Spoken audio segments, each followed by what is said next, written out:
મહીસાગરનો Gambhira bridge જ્યારે તૂટ્યો એ બાદ આખા ગુજરાતમાં જે જર્જરિત બ્રિજો છે, જે 50 વર્ષ 40 વર્ષ જૂના બ્રિજો છે, એમને તંત્ર દ્વારા ભારે વાહનો માટે બંધ કરી દેવામાં આવ્યું છે.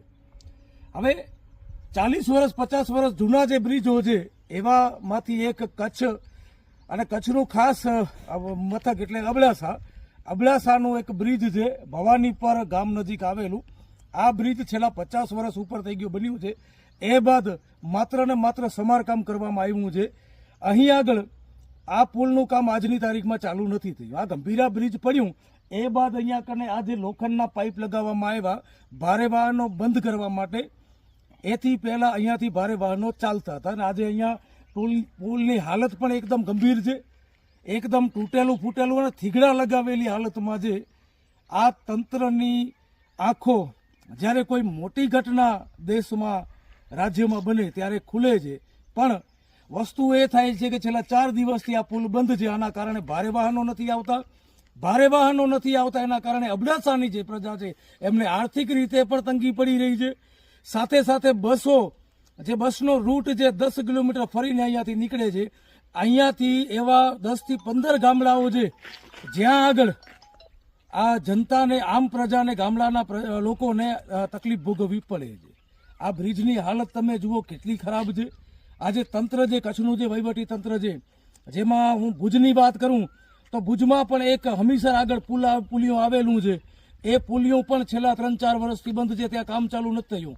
આ તંત્રની ઘોર બેદરકારી કહેવાય, આ સરકારની બેદરકારી કહેવાય કે તમને નજરે પડે છે ત્યારે બંધ કરી દો છો. આજે વર્ષો જૂનો પુલ, 5-6 વર્ષથી આ પુલિયો, ભવાનીપર વાળો પુલિયો ખસ્તા હાલતમાં છે. બંધ કરવાની જગ્યાએ આ 4-5 વર્ષમાં કામ ચાલુ થઈ જવું જોઈએ અને નવું પુલિયો બની જવો જોઈએ, પણ આજની તારીખમાં બન્યું નથી. જ્યારે કાંઈ હોનારત થાય એ પછી પુલિયો બંધ કરી દેવામાં આવે તો આનામાં તો પ્રજાને જ નુકસાની છે, આનામાં પ્રજા જ હેરાન થવાની છે. આથી સારું છે કે આરએનબી વિભાગ દ્વારા રિસર્ચ કરી અને વહેલી તકે નવા પુલિયાનું કામ ચાલુ કરી દેવામાં આવ્યું હતો. આજે આ નોબત ના આવત બંધ કરવાની.